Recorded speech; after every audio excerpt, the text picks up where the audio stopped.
संख्य योग। यदि शुक्र पर्वत का क्षेत्र विस्तृत हो तथा उससे एक रेखा शनि पर्वत पर और दूसरी रेखा सूर्य पर्वत पर जाती हो तो संख्य योग होता है। जिसके हाथ में संख्य योग होता है वह व्यक्ति पूरा जीवन आनंद से व्यतीत करता है। दूसरों के प्रति उसका व्यवहार अत्यंत मधुर एवं सरल होता है तथा उसकी पत्नी सुंदर, सुशील एवं शिक्षित होती है। ऐसा व्यक्ति धर्म, विज्ञान आदि में भी पूर्ण रुचि रखता है। इस एक प्रकार से देखा जाए तो उसके जीवन में भौतिकता और आध्यात्मिकता का अपूर्व समन्वय होता है। वीर योग। यदि मंगल पर्वत पुष्ट एवं दृढ़ हो तथा उस पर वृत्त का चिन्ह हो तो वीर योग होता है। इस योग में जन्म लेने वाला व्यक्ति मिलिट्री तथा देश रक्षा से संबंधित कार्यों में अग्रणी होता है तथा अत्यंत उच्च पद पर पहुँचता है। प्रेष्य योग।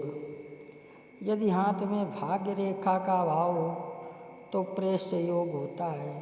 प्रेष्य योग में जन्म लेने वाला व्यक्ति गरीब, दुखी, दूसरों के कटु वचन सुनने वाला, विद्या से हीन तथा उम्र भर गुलामी करने वाला होता है। विद्वानों ने निम्न योग भी प्रेष्य योग बताए हैं। एक, यदि हाथ में सूर्य रेखा कई जगह टूटी हो। दो, यदि सूर्य रेखा का उद्गम राहु पर्वत से अथवा केतु पर्वत से है। तीन, यदि भाग्य रेखा जीवन रेखा के पास हथेली के बाहर जा रही हो। भिक्षुक योग। यदि भाग्य रेखा पर क्रॉस का चिन्ह हो तो भिक्षुक योग होता है। भिक्षुक योग में जन्म लेने वाला व्यक्ति भाग्यहीन, स्त्री, पुत्र तथा परिवार के सुख से वंचित, विपरीत स्थितियों में रहने वाला, अपनी आजीविका के लिए हर समय चिंतित रहने वाला गरीब व्यक्ति होता है। सामुद्रिक शास्त्र के विद्वानों ने इसके अलावा भी निम्न योग भी भिक्षुक योग के बताए हैं। एक, यदि हाथ में शुक्र पर्वत दो भागों में विभाजित हो, यदि केवल मात्र एक ही मणिबंध हो। तीन, यदि बुध पर्वत हथेली के बाहर निकला हुआ हो तथा उस पर सफ़ेद धब्बे हों। चार, यदि सूर्य रेखा नामिका के दूसरे पर्वत तक पहुँचती हो। पाँच, यदि टूटी हुई स्वास्थ्य रेखा से कोई रेखा निकलकर मणिबंध तक जाती हो। दरिद्र योग। यदि सूर्य रेखा अत्यंत कमज़ोर हो, टूटी हुई हो तो दरिद्र योग होता है। जिसके हाथ में दरिद्र योग होता है वह व्यक्ति आजीविका से वंचित, निर्धन, चिंतातुर और निरंतर कष्ट में रहने वाला होता है। इसके अलावा निम्नलिखित योग भी दरिद्र योग कहलाते हैं। एक, यदि शुक्र पर्वत पर शंख या भंवर का चिन्ह हो। दो, यदि मध्यमा के ऊपरी सिरे पर क्रॉस का चिन्ह हो। तीन, यदि हाथ में बहुत अधिक आड़ी तिरछी रेखाएं तथा जाल हो। रेखा योग।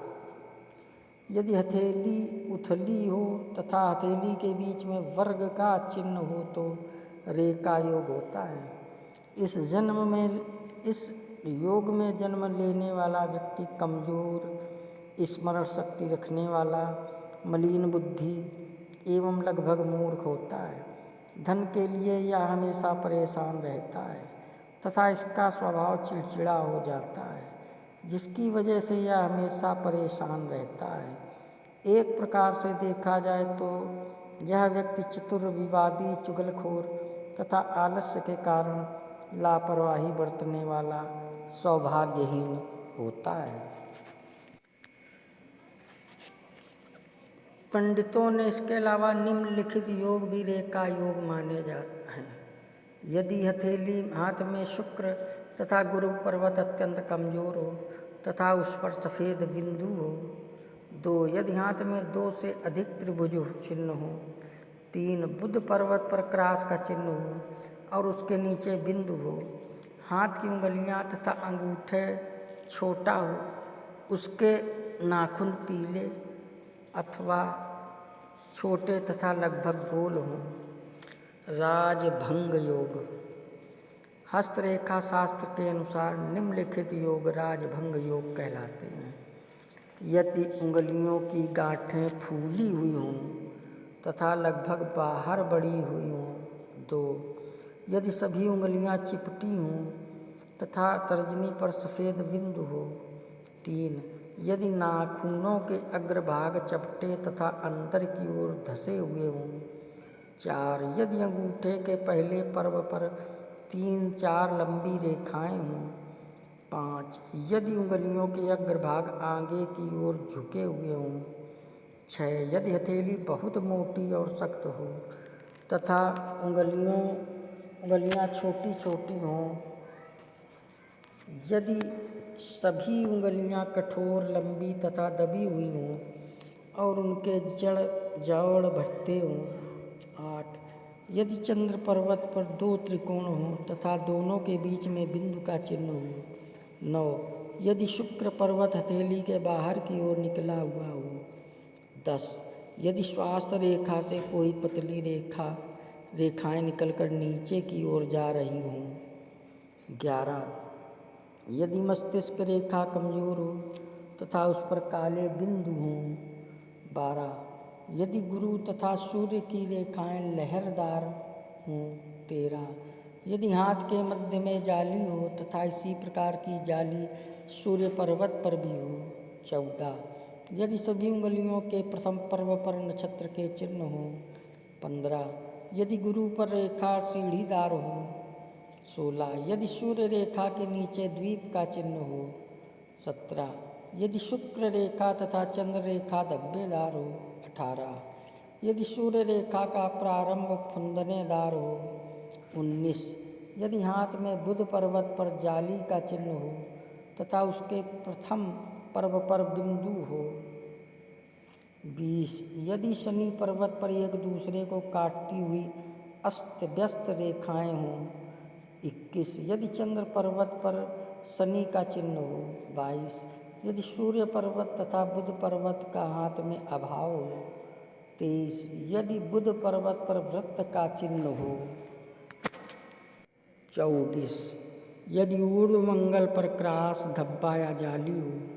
25 यदि जीवन रेखा बीच में कटी हुई हो तथा उसके साथ ही साथ वह मोटी और लाल रंग की हो। 26 यदि मस्तिष्क रेखा जंजीरदार हो। 27 यदि जीवन रेखा के प्रारंभ में कई शाखाएं निकलती हों।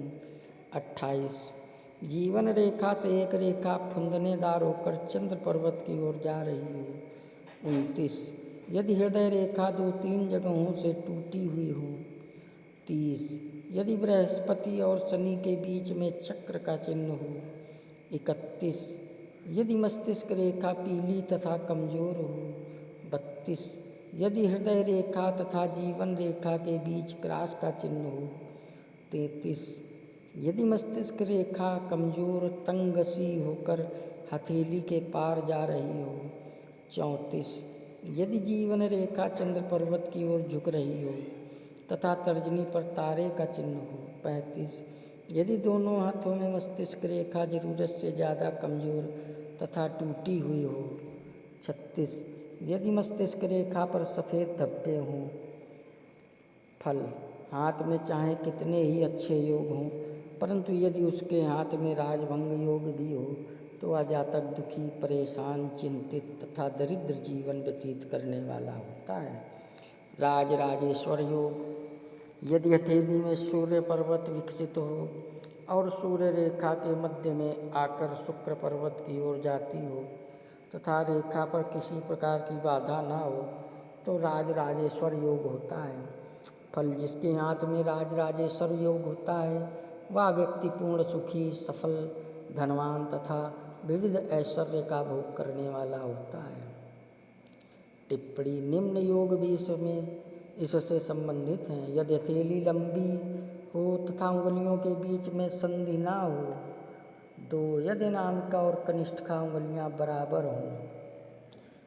ये था राजराजेश्वर योग, राजभंग योग और भी तमाम योगों से संबंधित एक छोटा सा वीडियो। आप हमारे वीडियो देख रहे हैं, बहुत बहुत धन्यवाद। आपको हमारा वीडियो कैसा लगता है कृपया कमेंट्स में बताएं। सब्सक्राइब करें, लाइक करें, शेयर करें। जय श्री राम।